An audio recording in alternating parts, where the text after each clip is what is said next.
आध्यात्मिक प्रगती, मनाची शांती आणि तुमच्या आयुष्यातील सगळ्या समस्या एका क्षणात दूर करण्याची ताकद. जर कोणी तुम्हाला या गोष्टींचं प्रलोभन दाखवून एकांतात बोलवत असेल तर थांबा. कारण पुण्यातून समोर आलेली ही घटना ऐकून तुमच्या अंगावर काटा आल्याशिवाय राहणार नाही.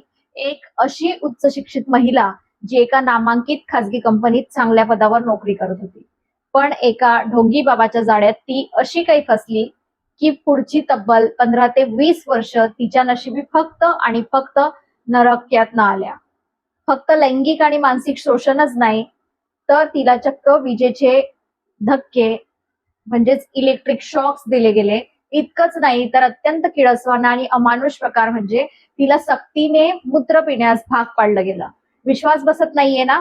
पण हा कोणताही सिनेमा नाही, तर आपल्या पुण्यात घडलेलं एक भयंकर सत्य आहे. आज आपण या ढोंगी बाबाच्या साम्राज्याचा आणि त्याच्या पडद्याआड चालणाऱ्या काळ्या कृत्यांचा असा पर्दाफाश करणार आहोत, जो पाहून तुम्ही पण विचार करायला भाग पडाल. हा व्हिडिओ शेवटपर्यंत नक्की बघा, कारण या कथेच्या शेवटी एक असा ट्विस्ट आहे जो आपल्या सगळ्यांना विचार करायला भाग पाडतो. नमस्कार मित्रांनो, मी राजश्री आणि तुम्ही पाहताय राजश्री अनफिल्टर्ड. स्वागत आहे तुमचं माझ्या चॅनलवर. आपल्या महाराष्ट्राला संतांची भूमी म्हटलं जातं, जिथे अध्यात्माचा अर्थ स्वभावताली नम्रता आणि संकटात सापडल्यांना मदत करणं असा शिकवला गेलाय. पण याच भूमीत काही नराधम अध्यात्माचा गैरफायदा करतात, लोकांच्या श्रद्धेचा आणि त्यांच्या असह्यतेचा गैरफायदा घेतात. नाशिकच्या त्या खळबळजनक प्रकरणानंतर तर तुम्हाला माहीतच असेल की ज्याने संपूर्ण महाराष्ट्राला हादरवून सोडलं होतं खरात बाबा. अगदी तसंच त्याहूनही भयंकर आणि अंगावर शहारे आणणारं एक नवं प्रकरण आता पुण्यात समोर आलंय. राधामोहन मिश्रा हे नाव नीट लक्षात ठेवा. स्वतःला एक आध्यात्मिक गुरु म्हणवून घेणारा हा माणूस पुण्याच्या वाघोली परिसरात एका आलिशान बंगल्यात आपलं साम्राज्य चालवत होता. वरून पाहायला गेलं तर हा एक आश्रम होता, जिथे लोक मानसिक शांतीसाठी यायचे. पण या आश्रमाच्या बंद दारांमागे काय चालत होतं याची साधी कल्पनाही बाहेरच्या जगाला नव्हती. पण म्हणतात ना, पापाचा घडा कधी ना कधी भरतोच. पुण्याच्या सिंहगड रोड परिसरात राहणाऱ्या एका 41 वर्षीय धाडसी महिलेने पोलिसांकडे पाऊल टाकलं आणि या ढोंगी बाबाच्या पापाचा पाडा वाचला. त्यानंतर पुणे पोलिसांनी जी कारवाई केली त्याने संपूर्ण राज्यभरात एकच खळबळ उडाली आहे. पण या नराधमाने त्या महिलेला आपल्या जाळ्यात कसं ओढलं, त्याची गुन्हेगारीची पद्धत काय होती, चला हे अगदी सुरुवातीपासून समजून घेऊया. तर मित्रांनो, ही गोष्ट आजची किंवा कालची नाहीये. या गुन्ह्याची पाळंमुळं थेट 2001 सालापर्यंत मागे जातात. हो, तुम्ही बरोबर ऐकलं, 2001 ते 2026 या तब्बल 25 वर्षांच्या काळात हे भयानक चक्र सुरू होतं. हा राधामोहन मिश्रा मूळचा हरियाणाचा राहणारा जवळपास 8 वर्षापूर्वी तो पुण्यात आला आणि त्याने वाघोलीच्या उबडेनगर येथील एका बंगल्यात आपला जम बसवला. आता तुमच्या मनात प्रश्न आला असेल की एक सुशिक्षित महिला अशा माणसाच्या जाळ्यात पडतेच कशी?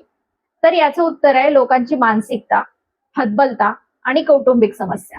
राधामोहन मिश्रा हा अत्यंत हुशार आणि कपटी डोक्याचा माणूस होता. तो लोकांच्या कमकुवतपणाचा शोध घ्यायचा.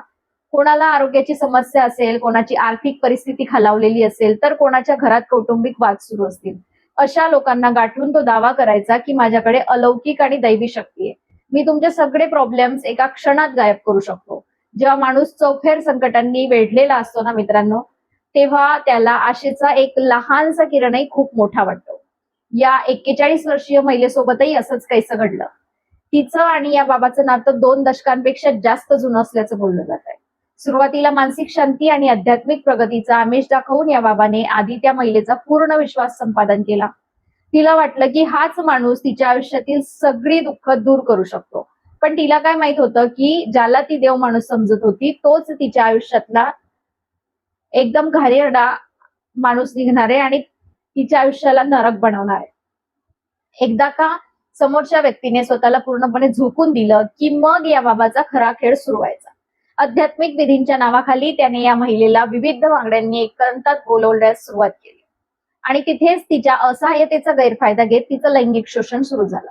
पण खरी कथा इथेच संपत नाही. पुढे जे घडलं ते ऐकून तुमच्या पायाखालची जमीन सरकेल. ते जेव्हा या महिलेने या गोष्टीला विरोध करण्याचा प्रयत्न केला तेव्हा तिला आध्यात्मिक भीती दाखवली गेली.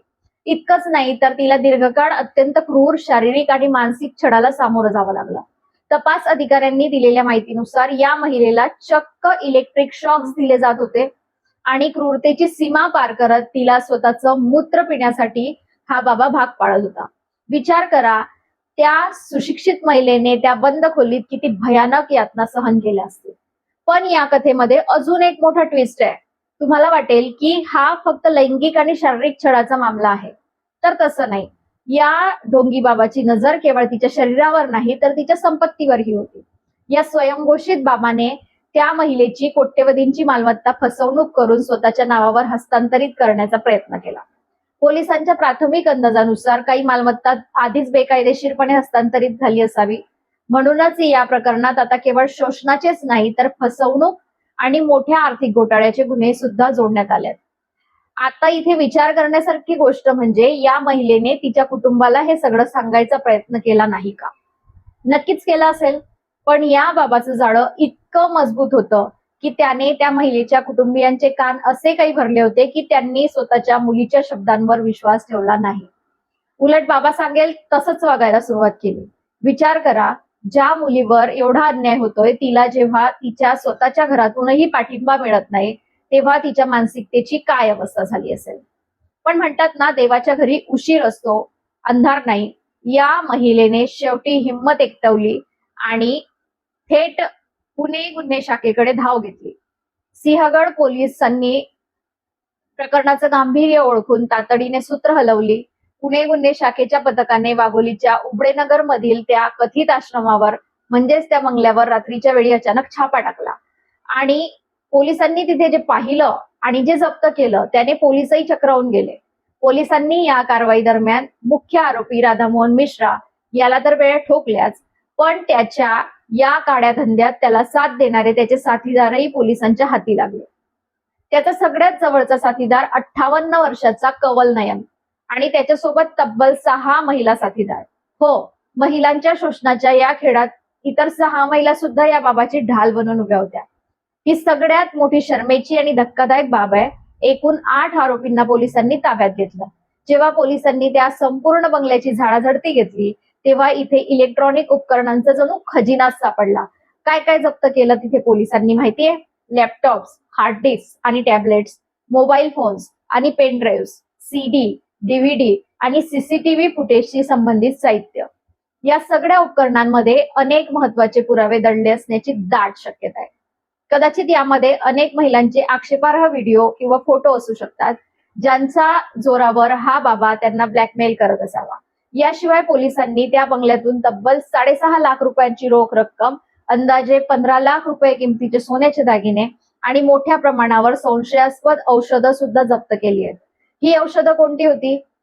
ती महिलांना गुंगी देण्यासाठी वापरली जात होती का, याचा तपास आता पोलीस करत आहेत. या सर्व 8ही आरोपींना न्यायालयात हजर करण्यात आलं असून 20 जून पर्यंत त्यांना पोलीस कोठडी सुनावण्यात आली आहे. मित्रांनो, या संपूर्ण प्रकरणाकडे पाहिल्यानंतर काही अत्यंत गंभीर प्रश्न निर्माण होतात, ज्यावर आपण समाज म्हणून विचार केला पाहिजे. पहिली गोष्ट म्हणजे अंधश्रद्धा आणि मानसिक हतबलता. जेव्हा आपण संकटात असतो तेव्हा सुशिक्षित असणं किंवा अशिक्षित असणं काहीच कामाला येत नाही का? एखादी महिला जी कॉर्पोरेट क्षेत्रात मोठ्या पदावर काम करते ती 15 ते 20 वर्ष हा छळ सहन करते. यावरून हे स्पष्ट होतं की हे ढोंगी बाबा लोकांचा बुद्धिभेद कशा प्रकारे करतात. ते तुमच्या मनावर असा ताबा मिळवतात की तुम्हाला चांगल्या आणि वाईट मधला फरकच समजेनासा होतो. त्याला सायकोलॉजीमध्ये ब्रेन वॉशिंग किंवा माइंड कंट्रोल म्हणतात. दुसरा महत्वाचा मुद्दा म्हणजे कुटुंबाचा पाठिंबा. जर या महिलेच्या कुटुंबियांनी तिच्यावर विश्वास ठेवला असता तर कदाचित हा छळ अनेक वर्षांपूर्वीच थांबला असता. पण दुर्दैवाने अनेकदा कुटुंबच अशी ढोंगी बाबांच्या प्रभावाखाली येतं आणि आपल्याच माणसांना एकटं पाडतं. माझी तुम्हा सगळ्यांना, विशेषतः आपल्या माता भगिनींना हात जोडून विनंती आहे, अध्यात्माचा मार्ग हा कधी शोषणाकडे जात नाही. जर कोणताही गुरु, बाबा किंवा महाराज तुम्हाला तुमच्या कुटुंबापासून वेगळं राहण्यास सांगत असेल, एकांतात भेटायला बोलवत असेल किंवा धर्माच्या नावाखाली अघोरी कृत्य करायला सांगत असेल तर समजून जा की ती व्यक्ती ढोंगी आहे. तिथून लगेच लांब व्हा आणि पोलिसांची मदत घ्या. पुणे पोलिसांनी केलेली ही कारवाई अत्यंत कौतुकास्पद आहे. यामुळे अशा ढोंगी बाबांचे धाबे दणाणले असतील, पण जोपर्यंत आपण स्वतः जागरूक होत नाही तोपर्यंत असे साधे लोक असेच फसत राहतील आणि राधामोहन मिश्रा गल्लोगल्ली निर्माण होत राहतील. आपली श्रद्धा ही अंधश्रद्धा बनू न देणे हे पूर्णपणे आपल्या हातात आहे. या धाडसी महिलेने जे पाऊल उचललं त्यामुळे आज या बाबाचं खरं रूप जगासमोर आलंय. तिला न्याय मिळालाच पाहिजे आणि या नराधमांना अशी शिक्षा झाली पाहिजे जी पाहून पुन्हा कोणाचीही अशी कृत्य करण्याची हिंमत होणार नाही. मित्रांनो, तुम्हाला या संपूर्ण प्रकरणाबद्दल काय वाटतं? अशा ढोंगी बाबांना कोणती शिक्षा झाली पाहिजे? मला खाली कमेंट करून नक्की सांगा. हा व्हिडिओ जास्तीत जास्त लोकांपर्यंत शेअर करा, कारण तुमची एक शेअरिंग कोणाचे तरी डोळे उघडू शकते आणि कोणाला तरी अशा नरक यातनेतून वाचवू शकते. जर तुम्हाला माझं हे विश्लेषण आवडलं असेल तर व्हिडिओला लाईक करा आणि आपल्या चॅनलला सबस्क्राईब करायला विसरू नका, जेणेकरून अशाच महत्वपूर्ण घडामोडी आणि सत्य घटना मी तुमच्यापर्यंत पोहोचवत राहीन. काळजी घ्या, जागरूक रहा. धन्यवाद.